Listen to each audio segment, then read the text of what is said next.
आखिरकार इस रहस्य से पर्दा उठ ही गया कि शुभेंदु अधिकारी के सांसद पिता शिशिर अधिकारी बीजेपी में कब शामिल होंगे। 20 मार्च को बंगाल में होने वाली पीएम मोदी की रैली में शिशिर अधिकारी बीजेपी का दामन थामेंगे। इस बात की घोषणा खुद शिशिर अधिकारी ने की। उन्होंने कहा, यदि उन्हें आमंत्रित किया जाता है तो वह 20 मार्च को कांठी में प्रधानमंत्री नरेंद्र मोदी की रैली में शामिल होंगे। शिशिर बीजेपी नेता शुभेंदु अधिकारी के पिता हैं और हाल ही में तृणमूल कांग्रेस छोड़कर भगवा पार्टी में शामिल हुए। शुभेंदु नंदीग्राम विधानसभा सीट पर पश्चिम बंगाल की मुख्यमंत्री ममता बनर्जी के खिलाफ चुनाव लड़ रहे हैं। राजनीतिक गलियारों में कयास लगाए जाने शुरू हो गए हैं कि तृणमूल कांग्रेस सांसद इस महीने के अंत में प्रधानमंत्री नरेंद्र मोदी की यात्रा के दौरान बीजेपी में शामिल हो सकते हैं। शिशिर अधिकारी ने कहा, अगर मुझे न्योता दिया गया और मेरे बेटों ने इसकी अनुमति दी तो मैं पीएम मोदी की जनसभा में शामिल होऊंगा। उनके 2 बेटे शुभेंदु और सौम्येंदु बीजेपी में शामिल हो गए हैं। उनके एक और बेटे दिव्येंदु टीएमसी से सांसद हैं। इसके पहले बीजेपी सांसद लॉकेट चटर्जी शिशिर अधिकारी के आवास पर गई थी और उन्होंने साथ में दोपहर का भोजन भी किया। हालांकि दोनों ने इसे शिष्टाचार भेंट बताया। उन्होंने जोर देते हुए कहा कि इस दौरान शिशिर अधिकारी के राजनीतिक कदम पर कोई चर्चा नहीं हुई।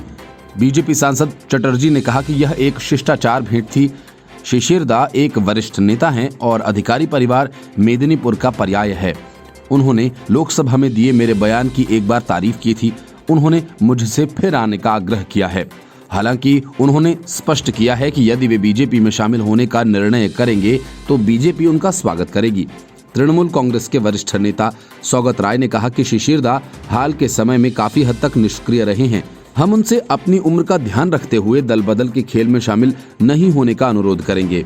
बीजेपी प्रवक्ता शमिक भट्टाचार्य ने दावा किया कि पूर्वी मेदिनीपुर चाहता है अधिकारी परिवार के वरिष्ठ सदस्य बीजेपी में शामिल हों। शुभेंदु अधिकारी के बीजेपी में शामिल होने के करीब 1 महीने बाद उनके पिता और लोकसभा सदस्य शिशिर अधिकारी को तृणमूल कांग्रेस के पूर्वी मिदनापुर जिले के अध्यक्ष पद से भी हटा दिया गया था। तृणमूल के वरिष्ठ मंत्री और अधिकारी परिवार के विरोधी माने जाने वाले सोमेन महापात्रा को अधिकारी की जगह पूर्व मिदनापुर जिला इकाई का अध्यक्ष बनाया गया था। इससे एक दिन पहले अधिकारी को दीघा शंकरपुर विकास प्राधिकरण के अध्यक्ष पद से हटा दिया गया था। अधिकारी के स्थान पर विधायक अखिल गिरी को डीएसडीए का अध्यक्ष नियुक्त किया गया था, जो तृणमूल कांग्रेस में उनका विरोधी माना जाता है।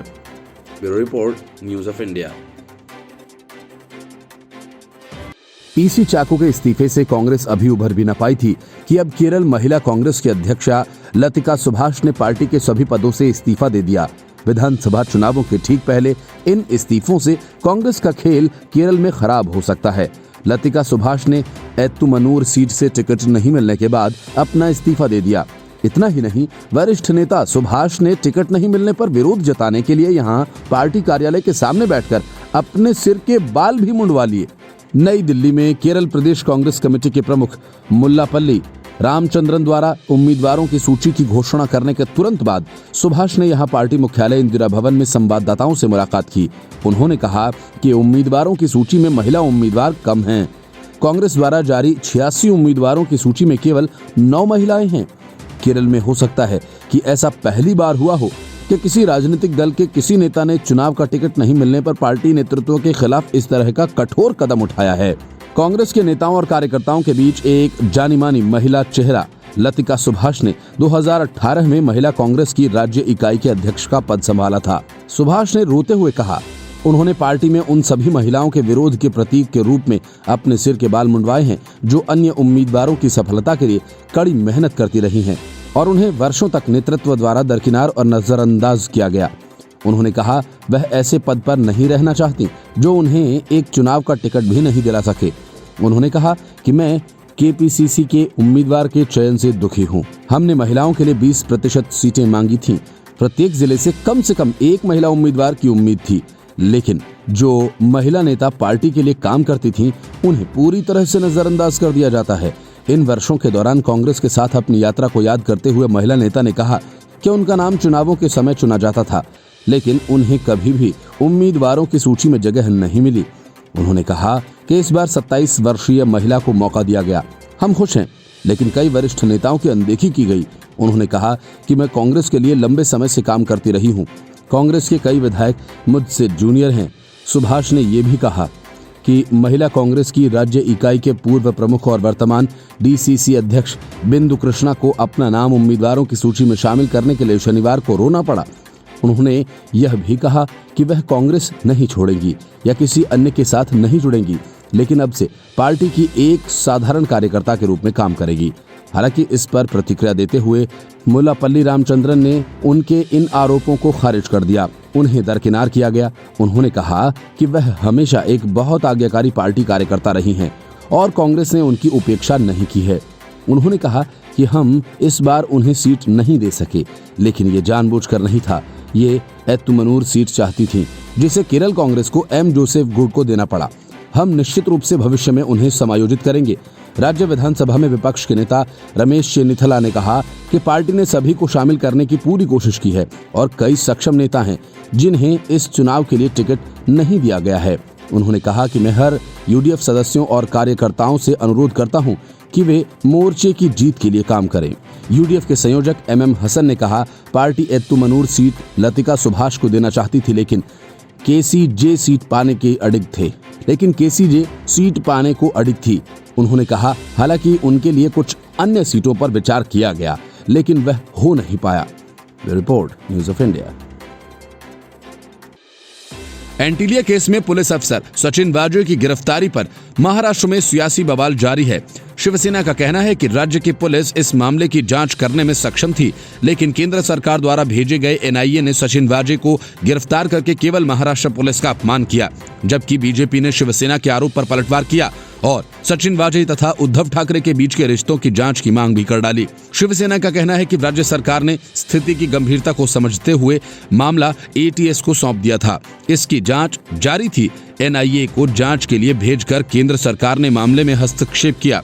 शिवसेना ने कहा कि इस मामले में एनआईए को इतनी जल्दी भेजने की जरूरत नहीं थी। शिवसेना ने कहा कि सचिन वाजे की तत्काल गिरफ्तारी ने बीजेपी को खुश कर दिया है। शिवसेना ने आरोप लगाया कि सरकार को अस्थिर करने, झूठे मामले बनाने और राज्य सरकार के अधिकारों पर अतिक्रमण करने के लिए विभिन्न प्रयास किए जा रहे हैं। शिवसेना ने मुखपत्र के माध्यम से कहा कि केंद्र ने चयनात्मक कार्रवाई दृष्टिकोण अपनाया है। शिवसेना ने कहा कि सुशांत मामले में मुंबई पुलिस ने एक शानदार जांच की, फिर भी केंद्र ने इस मामले में सीबीआई को लगा दिया। सीबीआई ने क्या किया? वे हाथ मलते रहे। कंगना रनौत ने गैर कानूनी काम किया, फिर भी केंद्र सरकार और बीजेपी के लोग उनके साथ खड़े रहे। जब एटीएस एंटीलिया केस की जांच कर रही है तो एनआईए इसमें कूद पड़ी।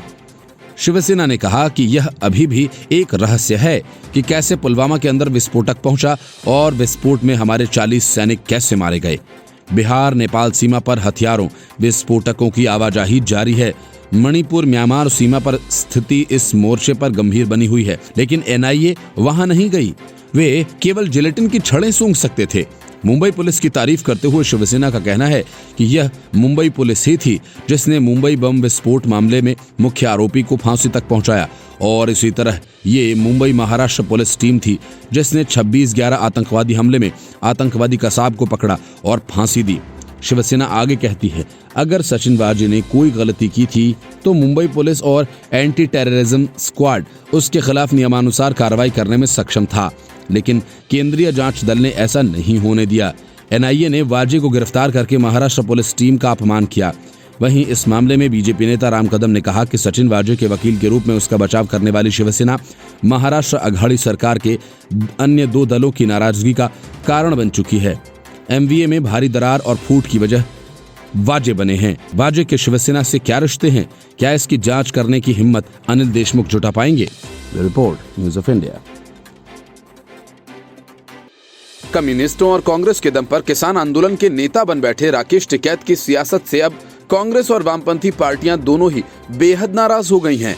वजह ये कि जिस कांग्रेस और कम्युनिस्टों के टुकड़े पर ये आंदोलन इतने दिनों से चलता रहा, राकेश टिकैत अब उन्हीं के साथ दगाबाजी पर उतर आए हैं। राकेश टिकैत पश्चिम बंगाल गए तो थे बीजेपी के खिलाफ प्रचार करने, लेकिन वे ममता बनर्जी का चुनाव प्रचार करने लगे। कांग्रेस और वामपंथी ममता बनर्जी के खिलाफ चुनावी मैदान में हैं, तो टिकैत की ये हरकत उन्हें कैसे पसंद आ सकती है? राकेश टिकैत की चुनावी सक्रियता से भले ही बीजेपी की संभावनाओं को फर्क न पड़े, लेकिन किसान आंदोलन की फसल काटने को लेकर विवाद शुरू हो चुका है। कारण वह बंगाल में उस तृणमूल कांग्रेस के लिए बिगुल फूंक रहे हैं। ये सब तब हो रहा है जब किसान प्रदर्शनकारी दिल्ली की सीमाओं पर पक्का आशियाना बना रहे हैं अब जरा केंद्र सरकार के नए कृषि कानूनों के विरोध के नाम पर शुरू हुए बखेड़े की पृष्ठभूमि पर चलते हैं। राकेश टिकैत और योगेंद्र यादव के अलावा दो नाम इसमें काफी प्रमुख रहे हैं, हन्नान मोल्ला और दर्शनपाल सिंह। दर्शनपाल कई प्रेस कॉन्फ्रेंस में सामने आए, वहीं मोल्ला आंदोलन में लोगों को मोबिलाइज करते नेटवर्क बनाते नजर आए। दोनों के बीच समानता यह है कि वामपंथी दलों से ये ताल्लुक रखते हैं। हन्नान मोल्ला ऑल इंडिया किसान सभा के महासचिव हैं, साथ ही वे उस सीपीएम के पोलित ब्यूरो के सदस्य भी हैं जिसका मुकाबला पश्चिम बंगाल में तृणमूल कांग्रेस के साथ हो रहा है। वे हावड़ा के उलुबेरिया से 8 बार के सांसद रहे हैं। दर्शनपाल की बात करें तो वे ऐसे संस्था के संस्थापकों में से एक हैं जो हिंसक नक्सली आंदोलन से निकलकर सामने आया। वामपंथियों ने न सिर्फ किसान आंदोलन को सींचा बल्कि इसमें खाद भी डालते रहे। 5 राज्यों में चुनाव होने थे, ऐसे में इस तरह का नाटक काम देता है। 2019 लोकसभा चुनाव से पहले राफेल का रट्टा लगाया गया था। दिल्ली चुनाव से पहले शाहीन बाग हुआ। उसी तरह 2015 में बिहार चुनावों से पहले अवार्ड वापसी। गणतंत्र दिवस के दिन जो हिंसा हुई, उसके बाद इन किसान नेताओं के आंदोलन की रही सही विश्वसनीयता भी खत्म हो गई। खालिस्तानियों ने इसे हाईजैक कर लिया और किसी तरह राकेश टिकैत ने रोध होकर बॉर्डर पर डेरा उखड़ने से बचा लिया। फिर ऐलान किया कि अब वो सभी चुनावी राज्यों में बीजेपी के खिलाफ प्रचार करेंगे। अब यही विवाद की वजह बन गया है और इसी क्रम में किसान नेता नंदीग्राम पहुंचे, जहां से खुद मुख्यमंत्री ममता बनर्जी मैदान में हैं और उनका मुकाबला दिग्गज बीजेपी नेता शुभेंदु अधिकारी से है। लेकिन राकेश टिकैत और योगेंद्र यादव जैसों की इस महापंचायत में हन्नान मोल्ला नहीं पहुंचे। वामपंथी इस बात से नाराज हैं कि किसान नेताओं के इन करतूतों का फायदा सीधा बीजेपी को हो सकता है। मोल्ला अब कह रहे हैं कि ये तो गुरुद्वारा कमेटी का कार्यक्रम था जिसके बारे में उन्हें कोई जानकारी नहीं। वो कहते हैं कि पश्चिम बंगाल में सभी किसान संगठनों का समर्थन तो लेफ्ट कांग्रेस गठबंधन को ही है। लेफ्ट के किसान संगठन कृषक सभा ने भी इस कार्यक्रम में उपस्थिति दर्ज नहीं कराई। इसके नेता अमल हलदार ने कहा कि किसान नेताओं के बीजेपी के खिलाफ अभियान चलाने से उन्हें कोई दिक्कत नहीं है, लेकिन उनकी पार्टी ने उम्मीदवारों के नाम घोषित कर दिए हैं और प्रचार में व्यस्त होने के कारण वे कार्यक्रम में नहीं गए। लिहाजा अब आपस में मारामारी हो रही है। राजस्थान में कांग्रेस के ट्रैक्टर पर घूमने वाले टिकैत बंगाल में ममता के लिए अप्रत्यक्ष रूप से बंगाल में वोट मांग रहे हैं। अब लोगों को भी एहसास हो रहा है कि इस सारे फसाद का किसानों से कुछ लेना देना नहीं है। 5 राज्यों के चुनाव में बीजेपी की संभावनाओं को प्रभावित करने के मकसद से ये पूरा बखेड़ा खड़ा किया गया था। Report news of India.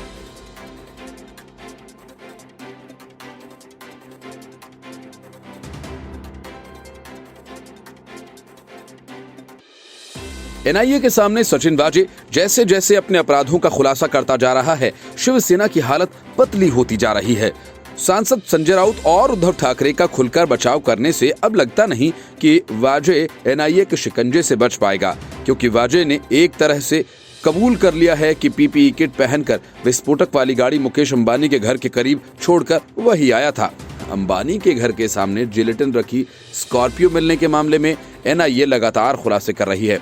गिरफ्तार पुलिस अधिकारी सचिन वाजे के साथ सख्ती से पूछताछ की जा रही है। संदेह ये है कि पीपीई किट पहनकर एंटीलिया के सामने स्कॉर्पियो छोड़कर जाने वाला शख्स सचिन वाजे था। फिलहाल एनआईए इसकी जांच कर रही है, लेकिन इन सब के बीच ये बात भी कही जाने लगी है कि क्या सचिन वाजे को शिवसेना के किसी टॉप लीडर का वरदहस्त है।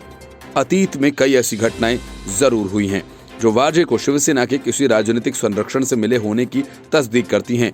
वहीं इन सभी से बीजेपी के वो आरोप भी पुष्ट होते हैं जिनके पीछे किरीट सोमैया और देवेंद्र फडणवीस जैसे बड़े नेता भी खड़े हैं। वाजे को सरकार का संरक्षण है, ये बात उसी वक्त उठने लगी जब कोर्ट के आदेश पर बर्खास्त होने के बावजूद उन्हें सर्विसेज में वापस लाया गया। सरकार ने वाजे को फोर्स में वापस लिया तो ये तर्क दिया, चूंकि महाराष्ट्र में कोरोना के कारण स्थितियां गंभीर हैं, इसलिए वाजे जैसे अफसर का सरकार के साथ होना जरूरी है। इसके अलावा जूनियर रैंक के अफसर वाजे को सीधा क्राइम इंटेलिजेंस यूनिट का हेड भी बना दिया गया। एक बार के लिए सरकारी संरक्षण का उदाहरण देने वाला मामला बना है। वाजे उद्धव सरकार के साथ काम करने के लिए पहुंचे तो उन्हें कई ऐसे केसेस की जांच सौंप दी गई जो कि देश की राजनीतिक और चर्चाओं में अहम थे। वाजे के पास चर्चित टीआरपी घोटाला, अन्वय नायक आत्महत्या कांड की जांच पहुंची। इसके बाद रिपब्लिक टीवी के एडिटर अर्नब गोस्वामी का अरेस्ट केस और फिर उनके केस की जांच का काम भी सचिन वाजे को सौंपा गया। वजह की चर्चा तब शुरू हुई जब अर्नब की गिरफ्तारी के बाद उन्होंने वजह पर गंभीर आरोप लगाए। वजह पर लगे इन आरोपों को उद्धव ठाकरे से जोड़ा जाने लगा है और ये भी कहा गया कि पीछे कोई तो ऐसा है जिसके कहने पर उन्होंने ये सारा कुछ किया हो। दूसरी बात ये भी थी कि वजह को हमेशा से एक बड़े नेता का ओएसडी कहा जाता था। वजह भले ही ओएसडी न हो, लेकिन उनके पीछे शिवसेना का हाथ कितना है, इसे सिर्फ इससे समझा जा सकता है कि उनके बचाव में खुद शिवसेना के सुप्रीम लीडर संजय राउत और उद्धव ठाकरे खड़े दिखाई दिए। साथ खड़े होने का असर क्या था, इससे समझा जा सकता है कि मनसुख हिरेन हत्या मामले पर मुख्यमंत्री उद्धव ठाकरे ने खुद मीडिया से कहा कि जिस तरह से सचिन वजह को निशाना बनाया जा रहा है, उससे ऐसा लगता है कि पुलिस अधिकारी नहीं बल्कि ओसामा बिन लादेन हैं। ठाकरे ने इस दौरान कहा कि इस मामले की जांच चल रही है और जो भी दोषी होगा उस पर कड़ी कानूनी कार्रवाई की जाएगी, किसी को भी बख्शा नहीं जाएगा। हालांकि बाद में उद्धव ठाकरे ने यह भी स्पष्ट किया कि सचिन वजह पहले शिवसैनिक थे, लेकिन अब उनका शिवसेना से कोई भी संबंध नहीं है। उद्धव भले ही ये कहें कि शिवसेना और वजह का कोई संबंध नहीं है, लेकिन बात भी सही है कि वजह शिवसेना के तमाम नेताओं के साथ उनकी कंपनीज में डायरेक्टर भी हैं। वजह को शिवसेना के संरक्षण का एक उदाहरण खुद पूर्व सीएम देवेंद्र फडणवीस ने भी दिया। फडणवीस ने खुद कहा कि जब वे मुख्यमंत्री थे तो शिवसेना ने सचिन वजह को पुलिस सेवा में वापस लेने के लिए दबाव बनाया था, लेकिन उन्होंने इस मामले में अटॉर्नी जनरल की राय ली। अटॉर्नी जनरल ने कहा था कि सचिन वजह को पुलिस सेवा से हटाने का फैसला अदालत ने लिया है, इसलिए वजह को पुलिस सेवा में लेना उचित नहीं होगा और इसीलिए उन्होंने उसे वापस नहीं लिया। लेकिन शिवसेना की सरकार आते ही सचिन वजह पुलिस सेवा में वापस आ गए। The report, News of India.